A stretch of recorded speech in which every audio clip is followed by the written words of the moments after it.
और शहर ले जा गाँव में रहता था। हरिहर जंगल से लकड़ियाँ काटता और शहर ले जाकर बेच आता। यही उसकी कमाई थी। एक रोज उसकी पत्नी उषा ने कहा, क्या जी, सारी उम्र लकड़ियाँ बेचकर ही गुजारा करेंगे क्या? दाल रोटी चल रही है ना उषा, बस उतना ही काफी है।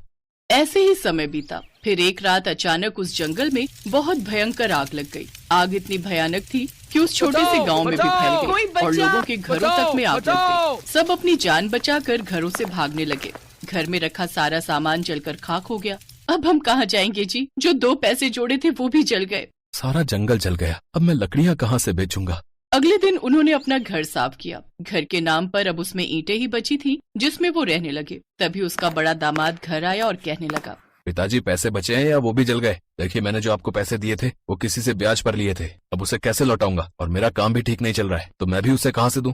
नहीं बेटा, कुछ नहीं बचा, मेरे पास पैसे नहीं है। उनके पास कुछ नहीं बचा था, वो सभी भूखे थे। तभी हरिहर की बेटी सीमा की नजर अपने आंगन में बचे उस कच्चे आम के पेड़ पर जाती है। वो झट से जाती है और कुछ कच्चे आम तोड़कर ले आती है। फिर उन्हें काट कर नमक के साथ सबको खाने को देती है। वाह दीदी, ये तो बहुत स्वादिष्ट है। अब हाँ, सच में बेटी। हाँ, लेकिन इसका स्वाद और बढ़ जाता अगर हम इन कच्चे आमों के साथ मसाला लगाकर बेचे। कैसा मसाला बेटा? वही मसाला जो जीरा, धनिया, नमक, लहसुन, काली मिर्च सब पीसकर और भी कुछ विशेष तरह का सामान डालकर हम उसको बेच सकते हैं। लेकिन सामान के लिए पैसे कहाँ से आएंगे? तभी विमला अपनी साड़ी के पल्लू में छुपाए हुए 200 रुपए का नोट निकालती है। ये आखिरी नोट बचा है जो आपने मुझे कल घर खर्च के लिए दिए थे। साड़ी के पल्लू में बंधा था इसलिए बच गया। अगर सीमा का बताया हुआ काम चल निकला तो ये पैसे फिर बन जाएंगे। फिर सीमा दूसरे गांव जाकर जरूरत का सामान ले आई। फिर एक कच्चा आम काट कर उस मसाले के साथ सबको खाने को दिया। हरिहर खुशी से बोला, अरे वाह बेटी, ये तो बहुत ही स्वादिष्ट है। मैं अभी पेड़ से आम तोड़कर लाता हूँ, फिर इस मसाले के साथ हम उसे बाजार में बेचने जाएंगे।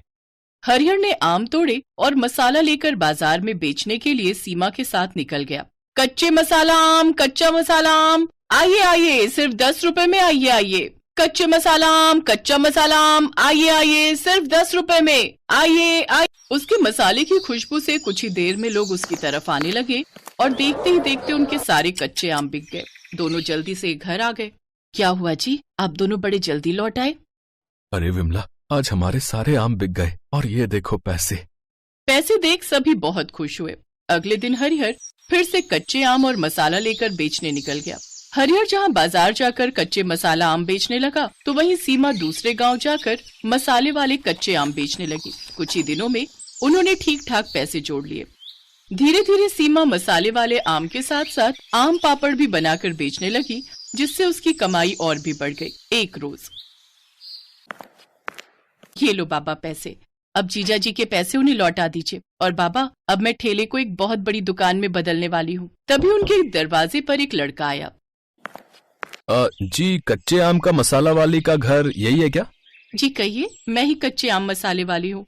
देखिए, मेरे यहाँ पैकिंग का काम होता है। सामान लेकर मैं उसे पैक करवाता हूँ और बाजार में बेचता हूँ। इसलिए मुझे तुमसे 200 आम पापड़ और 100 कच्चे आम के मसाले के पैकेट चाहिए। हाँ हाँ, मैं तैयार हूँ। फिर कब आऊँ मैं लेने? 10 दिन तो लगेंगे। 10 दिन के अंदर सीमा ने कच्चे आम का मसाला और 200 पैकेट आम पापड़ बनाकर दे दिए। अमित ने उसे बाजार में बेचा तो उसका काम खूब चलने लगा। उसने सीमा को और भी ऑर्डर देना शुरू कर दिया, जिससे उन्हें खूब कमाई होने लगी। अब दोनों अपने काम में खूब पैसे कमाने लगे। फिर एक रोज, मैं जानता हूँ सीमा, तुमने अपने जीवन में बहुत संघर्ष किया है, लेकिन अब मैं तुमसे शादी करके तुम्हारे सारे दुख दूर करना चाहता हूँ। क्या तुम मुझसे शादी करोगी? ये सुनकर सीमा ने झट से हाँ कर दी और दोनों सदा सदा के लिए एक दूसरे के हो गए। हरिहर अपने परिवार के साथ जंगल से सटे एक छोटे से गांव में रहे और कहने लगा, पिताजी पैसे बचे